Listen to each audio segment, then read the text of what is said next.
Ang tagalupa na viral ang mukha. Bip bip bip bip bip. Bumibip bip bip bip bip bip bip bip bip bip bip na ba? Ang lahat. Martian. Enrico Pañero. Bip bip bip bip bip.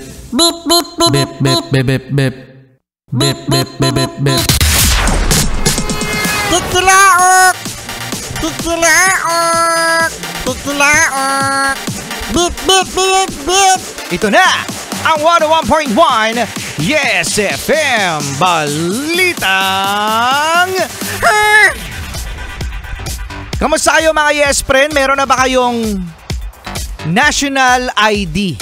Yan, yung Philippine National ID na napakakulay mga Yes Friend. Nag-apply sila 2 years ago. Hanggang ngayon wala pa. Wala pa ba? Hindi nyo pa nakukuha mga Yes Friend yung Philippine National ID ninyo? Oo. Kasi mga Yes Friend, sinabi daw kasi na hanggang ngayon ay nagkukulang pa ng card. Ha? Si Gadget Manong Pinong, wala din daw, wala pa. Nako, Kadjot, kailan ka huling kailan ka nag-apply ng National ID? 2 years ago nga. 2 years, yan, Kadjot ha. Ngayon alam na natin na dahil kulang nga daw ng card. At isa pa mga Yes Friend, bukod sa kakulangan ng card sa pag-iimprenta, ngayon mga Yes Friend, isa pang issue, ang missing o wala talaga na signature sa National ID. Meron pala Marcia na mga Yes Friend natin na nagdadala pa ng extra ID dahil meron daw mga establishmento na kailangan yung ipapakita mong ID merong signature. Yung Philippine National ID walang signature. Bakit hindi kasi nila nilagyan? Yan na nga mga Yes Friend, bakit kaya hindi nilagyan ng signature ang Philippine National ID? Ayon sa Philippine Statistics Authority, mga Yes Friend, kaya daw hindi daw nilagyan ng signature yung ID mismo ng National ID dahil sa napepeken din naman daw kasi yung signature. Napepeke!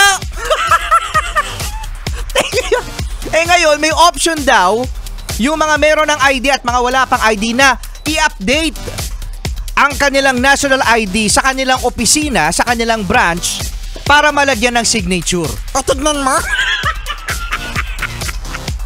Kung may option naman pala, sana nilagyan nyo na agad ng signature.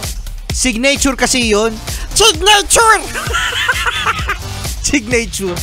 At ngayon mga Yes Friend, naalala ko, speaking of ID, alam nyo ba, ako lang ba ang merong driver's license mga Yes Friend na nakuha sa LTO na napakaputla. Ang putla-putla mga Yes Friend ng driver's license ID ko. Akala ko ako lang. Pati pala father ko.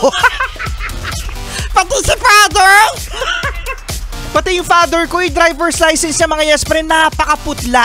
Para bang kinulang sa ink. Imagine mga Yes Friend, excuse me, 10.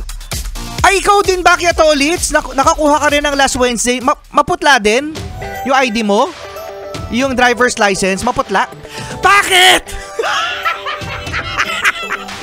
Bakit ang putla-putla? Ano natin yan? Bakit maputla? Kulang sa 10 years yan, Katolits. 10 years, no? O may violation ka kasi. Aba, yabang! 10 years yung driver's license.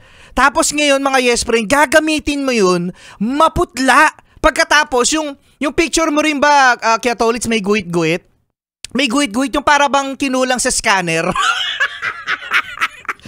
Diba, hindi ko alam mga Yes Friend, ano? Diba?